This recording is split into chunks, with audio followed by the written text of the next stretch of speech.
시청자 여러분 안녕하십니까? BOA 모닝뉴스 시작합니다. 오는 21일 서울에서 열리는 미한 정상회담을 통해 조 바이든 대통령과 윤석열 대통령은 북한 핵 위협에 대한 실효적인 확장 억제력 강화 방안을 핵심적으로 다룰 것이라고 한국 대통령실이 밝혔습니다. 또 윤 대통령은 인도태평양 경제 프레임워크 IPEF 출범에 적극적인 지지와 참여 의사를 밝히는 방안을 검토 중이라고 밝혔습니다. 첫 소식 조상진 기자가 보도합니다. 미한 정상회담 관련 브리핑에 나선 김태효 한국 국가안보실 1차장은 조 바이든 대통령이 오는 20일 오후 늦게 2박 3일 일정으로 한국을 찾는다고 밝혔습니다. 이어 바이든 대통령은 방한 이틀째인 21일 동작동 현충원에서 헌화를 한 뒤 용산 대통령실에서 정상회담과 공동 기자회견을 갖고 국립중앙박물관에서 공식 만찬을 갖는다고 설명했습니다. 미한 정상회담은 서울 용산 대통령실 5층 집무실에서 약 90분간 진행되며 단독회담에서는 최우선적으로 미국과 한국 간의 확실하고도 실효적인 확장 억제력 강화 방안을 다룬다고 밝혔습니다. 한미 포괄적 전략 동맹을 동아시아와 글로벌 평화 번영에 기여하는 중심축으로서 자리매김하겠다, 이런 목표를 갖고 있습니다. 당면한 글로벌 도전 요인을 함께 헤쳐가는 전략 공조를 추진하겠습니다. 또 이번 바이든 대통령의 방안이 양국 동맹을 포괄적 전략 동맹으로 강화하는 계기가 될 것이라며 그동안 이어진 군사동맹과 미한 자유무역협정 FTA를 통한 경제동맹에 이어 이번에는 기술동맹이 추가될 것으로 생각한다고 설명했습니다. 이와 관련해 오는 24일 일본에서 열리는 인도태평양 경제 프레임워크 IPEF 출범선언 정상회의에 윤 대통령이 화상으로 참석하며 윤 대통령은 바이든 대통령과의 21일 정상회담에서 IPEF 출범에 적극적 지지와 참여 의사를 밝히는 방안을 유력하게 검토 중이라고 전했습니다.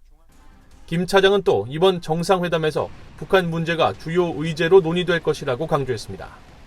소인수 정상회담에서 예상되는 논의 의제는 북한 문제, 대북 정책, 그리고 동아시아 영내 협력 문제가 될 것으로 예상합니다.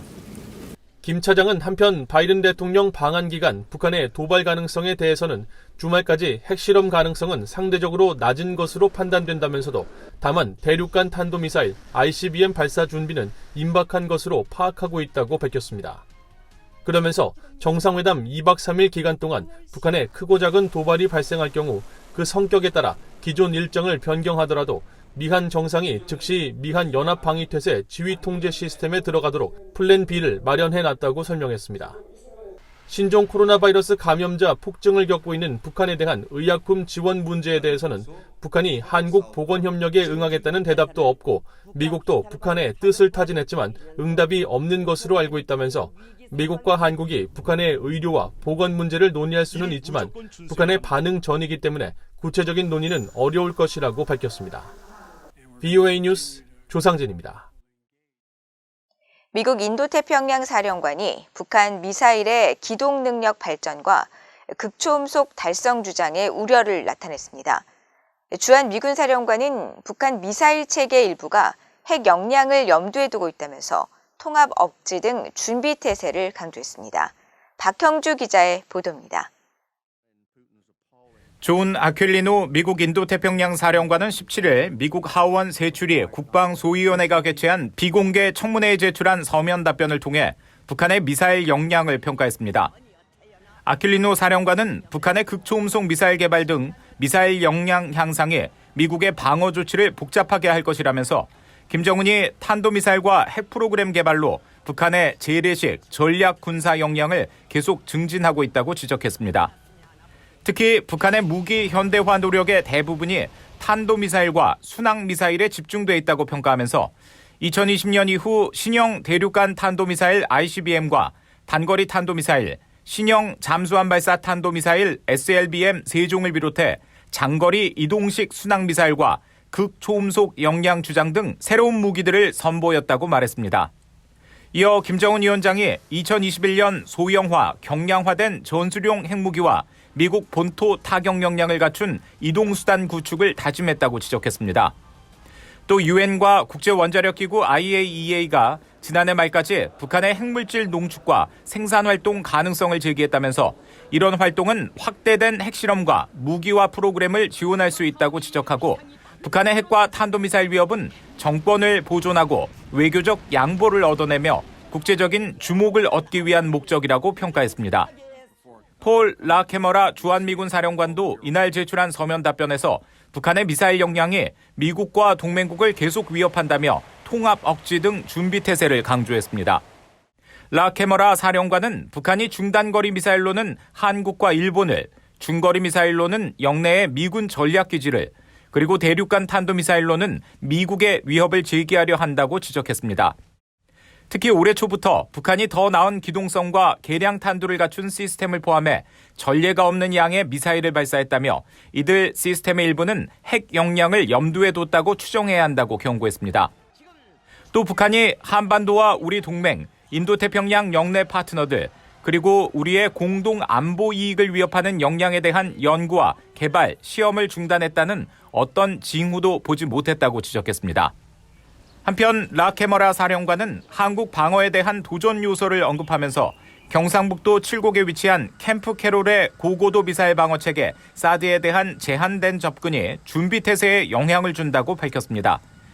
그러면서 제한된 접근은 시스템 역량 유지와 장병 훈련, 업그레이드 등의 중요한 현장 건설 프로젝트의 속도를 늦춘다면서 이런 모든 것들이 사드 운용과 함께 한국 국민과 군인, 미군 방어 등을 위한 동맹의 역량을 저해한다고 지적했습니다.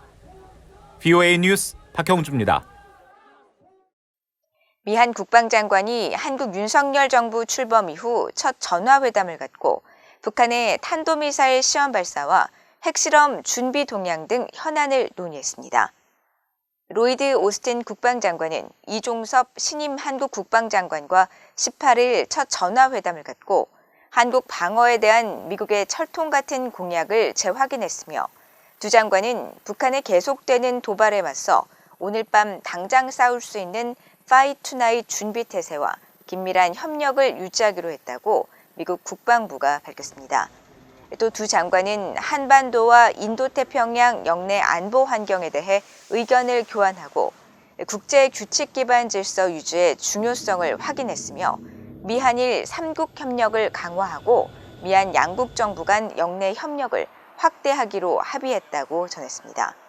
한국 국방부도 이날 두 장관의 전화회담 소식을 전하고 두 장관이 한반도를 포함한 영내외 상황이 엄중하다는 데 공감하고 긴밀한 양국 공조가 그 어느 때보다 중요하다는 데 뜻을 같이 했다고 한국 국방부는 전했습니다. 특히 두 장관은 북한의 잇단 탄도미사일 발사와 최근 핵실험 준비 동향은 한반도와 동북아 긴장을 고조시키고 국제평화와 안보를 중대하게 위협하는 도발 행위임을 지적하면서 이를 강력히 규탄했다고 전했습니다. 북한 당국이 최근 신종 코로나 바이러스 확산 사실을 시인한 가운데 미국 의회에 발의된 북한 인권법 연장 법안에 코로나 관련 대북 지원에 대한 의회 내 견해가 처음으로 명기됐습니다. 국제단체들이 독립적 평가에 기초한 현장 지원 활동을 북한이 허용해야 한다는 의회의 입장이 법안에 담긴 겁니다. 이조은 기자가 보도합니다. 미국 상원과 하원에서 최근 초당적으로 발의된 북한 인권법 재승인 법안입니다. 법안에 새로 추가된 내용 중 하나는 북한 내 신종 코로나 바이러스 관련 항목으로 북한 당국의 코로나 관련 제한 조치와 함께 미국과 국제사회의 코로나 관련 대북 지원에 대한 의회의 입장이 명시됐습니다. 상원과 하원의 법안은 코로나 대유행과 북한의 엄격한 국경 봉쇄, 그리고 비공식적인 시장 활동과 소규모 기업에 대한 단속으로 인해 북한 주민들의 식량 불안정성이 급격히 높아졌고 일부 지역에선 기근 사태가 발생한 사실을 명시했습니다. 또 북한의 국경 봉쇄 조치에는 사살 명령도 포함됐고 이에 따라 국경을 넘으려는 북한 주민들과 한국인 1명이 숨졌다고 지적하면서 북한 당국의 코로나 관련 조치와 국제사회 지원 활동에 대한 방향을 제시했습니다. 북한이 코로나 감염증 대유행을 다루는데 꼭 필요하고 비례적이며 차별적이지 않고 정해진 시간이 있는 그리고 투명한 조치를 하도록 촉구해야 한다는 겁니다. 법안은 특히 국제관계자들이 코로나 지원 필요성에 대한 독립적 평가에 기초한 국제적 지원을 제공하기 위해 북한 내에서 활동할 수 있도록 북한에 촉구해야 한다고 강조했습니다. 또 미국의 인도적 지원에 관한 보고서 조항에 따라 행정부가 코로나 대유행이 북한 전역의 주민들과 북한 내부의 인도적 지원 분배에 미치는 영향에 관한 보고서를 제출할 것을 요구했습니다. 법안은 오는 9월 말 만료되는 북한 인권법을 5년 더 연장하는 것으로 특히 상원의 법안은 지난 2년여 동안 코로나 발병 사례가 없다고 주장했던 북한이 지난 12일 코로나 확산 사실을 발표한 시점과 맞물려 발의됐습니다. 하원에선 지난 3월 말 공화당의 영김 의원 주도로 민주당의 아미베라 의원 등이 법안을 공동 발의했고 상원에선 지난 12일 공화당의 마르코 루비오 의원이 민주당의 팀 케인 의원과 공동 발의했습니다. 이번 북한 인권법 재승인 법안은 초당적으로 발의됐으며 의회는 큰 이견 없이 통과시켜온 안건입니다. 따라서 이번에 새로 추가된 코로나 관련 북한 지원에 대한 의회의 입장은 큰 변화 없이 의결될 것으로 관측됩니다. VOA 뉴스 이존입니다. 북한 이탈 주민과 국군 포로 등을 지원하는 한국의 북한 인권단체 물망초가 창립 10주년 기념 행사를 열고 인권상의 북한 인권운동가 유한나 호산약 씨를 선정했습니다. 물망초는 18일 제1회 물망초인상에 여러 북한 인권 상황 관련 보고서를 집필하고 지난해 유엔 북한 인권 결의안에 국군 포로와 그 후손의 인권 침해 문제가 최초로 명시되는데 크게 기여한 공로로 북한 인권운동가 호산약 씨에게 상을 수여했습니다. 호산약 씨는 북한 인권과 관련해 작은 변화들이 계속 일어나고 있지만 아직도 해결해야 할 많은 과제들이 남아있다면서 이번 인권상 수상을 계기로 북한 인권 개선 활동을 위해 더 열심히 노력할 것이라고 소감을 밝혔습니다.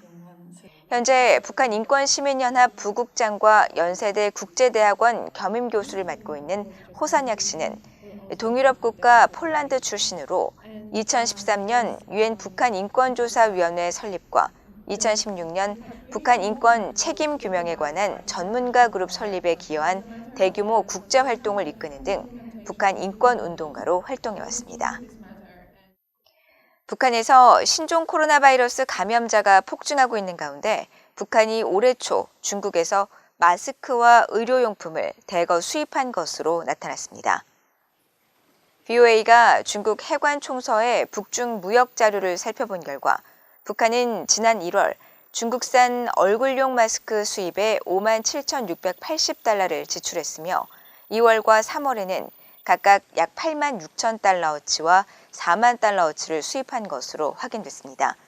특히 지난해 12개월 동안 북한이 중국으로부터 사들인 마스크 총액이 약 36만 달러인 점을 감안한다면 북한은 이미 작년 마스크 수입량의 절반을 올해 첫 3개월 동안 채워 한국, 일본 등에 비해서는 매우 낮은 수준이지만 마스크 수입량을 대폭 늘린 것으로 추정됩니다.